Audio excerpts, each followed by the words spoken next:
We're ready for our second round of discussion. I wrote down, 4 issues that we might want to elaborate on, and you guys can also comment on each other's comments. So one issue that we can talk about is market definition. How do you define a market when the price is zero?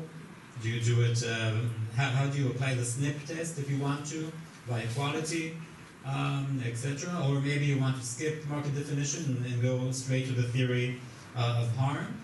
Another issue that relates to what Aviv was saying is what happens when you have a practice or a transaction where the probability of harm is really, really small, but the magnitude of harm is huge.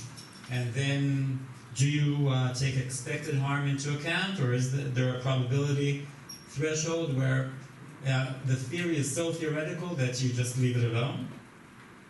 And this relates to mergers. You guys haven't talked a lot about mergers, just a little bit. Do we need a new threshold for notifying mergers in these markets where some of these startups don't have turnover, but obviously they're really important for potential competition? And do we open our minds to more theories of potential competition in such mergers? It's a little hard to believe that none of these mergers was problematic, and still all of them went without hardly any intervention. So that's a question to pose to the panel. And a legal question is, to simplify the analysis, what do we do with the procedure for appeal? So, do we allow the appeal tribunal to do a de novo discussion on the merits, or maybe just some reasonableness examination, etc.? So, Aviv. Okay. All right. Let me, I'm just looking at your questions and then some comments. Let me actually do, instead of going to question, maybe I'll actually comment something that Chaim said, and then I'll try to work in some of these other questions. So let me kind of talk about the importance of matching and looking at the procedure. So in general, I agree, but I think this is actually another example of it's not necessarily new, and it's been there for a while. Actually, to the point that I'm sure Dennis will have something a lot to say on. I know you have in the past. The issue of we tend to focus on when you do an analysis on what happens to the average price. So even when we look at prices. But in a lot of markets, we know there isn't a single price. This kind of law of one price, macroeconomists we don't like to talk about. Very few markets actually exist. We think of airlines. I mean, what's the probability you pay the same price as the guy sitting the seat next to you? Pretty much zero. Okay, I mean, there's a lot of big distribution, a lot of price discrimination, and some sort of matching procedure. The question is, for example, in the case of a merger, just to make things concrete, should we just be focusing on what happens to the average price? Or maybe we should be looking at the whole distribution?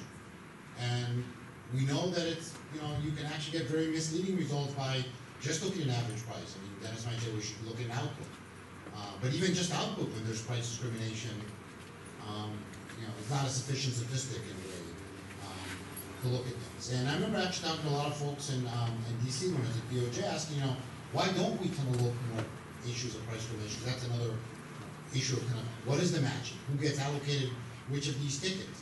Right? I mean, do we really get the people who value the ticket the most are the ones that get it? I think that was kind of the heart of your example. And the answer is, who knows, right? I mean, frankly, if you wanted to write down a theory and you had, talented enough theorists, they can show you pretty much anything you wanted, right? So the question is, what do we do with it? And that's, I think that's kind of the big question. So yes, when we sit here in Tel Aviv University in the Ivory Tower, we can kind of make these statements. The question is, how do we take that kind of to practical? So I'd love to hear what you kind of have to say. Let me just say a few things. On market definition, there are solutions, even the price is zero. I mean, there are ways to look at it. But, I think on a panel with 3 economists, we probably say, well, maybe it is time to do what the economists have been saying for a long time, which is maybe not completely abandon market definition, but maybe not put as much weight on it. I mean, yes, it's good to fix ideas, what we're talking about, but maybe we should get into the competitive analysis much quicker. me skip on a couple of these and just talk about, you talked about the new threshold. One thing that's not actually discussed a lot, I know Nancy Rose, who's came after me at the DOJ, talks a lot about this, is people are kind of calling for all these new demands of all kinds of new things for, the DOJ, the FTC, Michal and Yair to do, but at the same time, typically cutting budgets, right? So if you look, Nancy has some very appealing numbers of looking at the number of cases, even under the current HSR filing, was the number of cases and how they've exploded, and the budget of the Antitrust Division has either stayed flat or has even gone down in real terms, right? So the question is, cases are only getting more complicated. We want the agencies to look at even more stuff.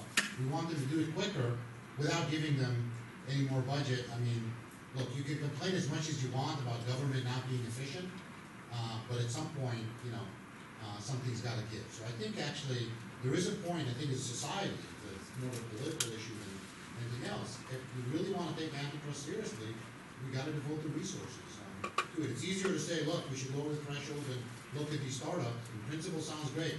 Who's going to do it? I'm sure Michal had about 50 people sitting around doing nothing. They could do this. Sure. But I think that's kind of a big issue that we should